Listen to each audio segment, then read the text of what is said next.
Les desserts de midi, yaourt sucré de Monsieur Garat, Cinsault.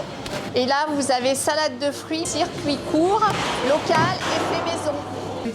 Le cochon entier que nous allons déguster à midi vient de Bussière-Badil, c'est à peu près à 15 km. L'intérêt de cuisiner une bête entière, c'est qu'on n'a pratiquement pas de perte. Là, ce sont les oranges qui ont été servies ce matin en jus. Elles vont sécher toute la nuit à 70 degrés et demain, nous allons les réduire en poudre. Et cette poudre va me servir pour aromatiser des desserts, du quinoa, etc. La nourriture est diversifiée, c'est vraiment meilleur. C'est 100% bio, local. Et ça a une influence, un rayonnement sur les éleveurs locaux.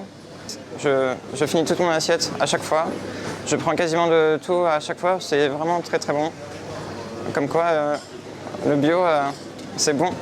Le besoin dans ce genre de projet d'impliquer les élèves, parce qu'au final c'est pour eux qu'on fait tout ça. Donc il y a eu donc tout un accompagnement qui a été réalisé auprès des équipes de cuisine. Je les ai accompagnés sur le plan alimentaire qui met en avant toute la production de Dordogne et la saisonnalité. On a fait le choix en fait d'un marché multi-attributaire pour développer du circuit court et du local autant que possible. C'est vraiment le fait maison.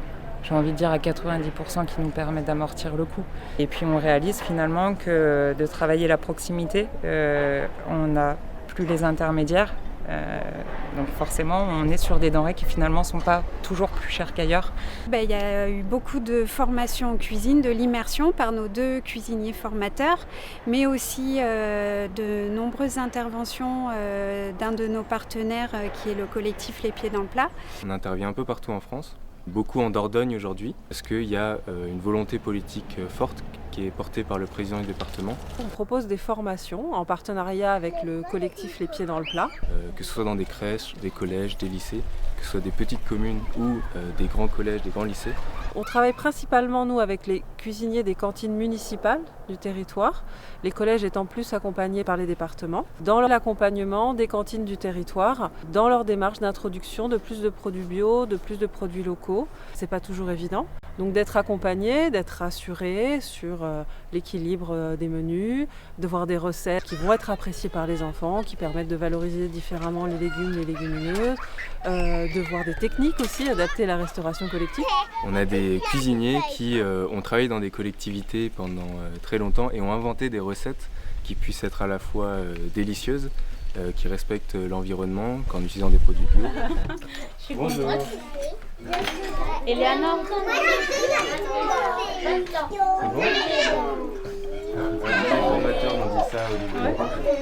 Des formations, c'est vraiment un bonus pour le travail de cantinier, vraiment. Moi, je l'ai senti comme ça et on se sent à l'aise de cuisiner ces produits-là parce qu'on les a travaillés. Et ça, c'est super, quoi. C'est ça qui fait le produit.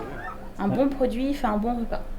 Quand on prend les poulets à Saint-Jory-de-Chalais, à la ferme de Tintin et Flo, il se suffit à lui-même juste du sel, j'ai mis un petit peu de thym dessus et en fait le fait de le faire cuire longtemps et à basse température, vraiment il est bon, il attend jusqu'à midi comme ça, il fait sa petite vie.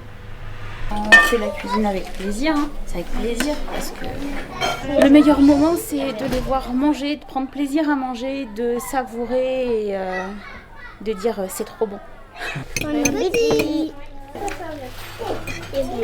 C'est trop bon. Camille, t'en veux d'autres? Moi aussi j'en veux d'autres.